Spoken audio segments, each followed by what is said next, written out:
ስለዚህ ሁል ጊዜ ጠዋት ስትጸልዩም ማታ ስትጸልዩም እኔ ውስጥ ያለ ማንኛውም አይነት ርኩስ መንፈስ በስላሴ ስም በኢየሱስ ክርስቶስ ስም በመድኃኔዓለም በአማኑኤል ስም ታሰር። ስልጣን የለህም፣ አቅም የለህም፣ ባለህበት ታሰር፣ የስሙ ኃይል ይሰርህ ብላችሁ ማሰር አለባችሁ። በቃ በጌታዬ በኢየሱስ ክርስቶስ ስም አስሬሃለሁ ብላችሁ ስታስሩት እየወጣ እየገባ አያስቸግርም።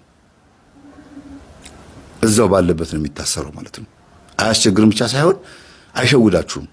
ስትጸልዩ ስትሰግዱ የሚያንጠራራችሁ የሚያዛጋችሁ እኮ የታሰረ መንፈስ ነው አይደል እንዴ?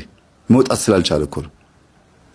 መንጠራራት፣ ማፋሸክ፣ ሆድ መንፋት፣ ፈስ መፍሳት፣ እንባ በቃ በማዛጋት ብዛት እንባ በቃ በጣም ይበዛል። ይሄ መንፈሱ ከእናንተ ወጥቶ የሆነ ቦታ ላይ መደበቅ አለመቻሉና እናንተው ላይ ሆኖ መታሰሩ ነው። ሌላም ደግሞ እንደገና ያልታሰረ መንፈስም ከሆነ ደግሞ ጸሎቱን እንድታቆሙት እየተፋለማችሁም ሊሆን ይችላል።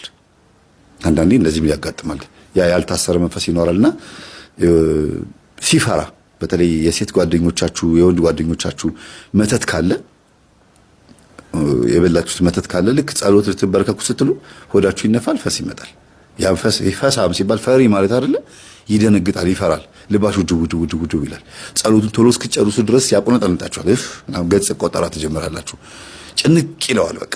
እናንተ የሚጨንቃችሁ ነው የሚመስላችሁ፣ ግን እንዳይጋለጥም ፈርቶ ነው። እንደገናም ደግሞ ቶሎ ከተንበረከካችሁበትም እንድትነሱ ፈልጎ ነው ማለት ነው።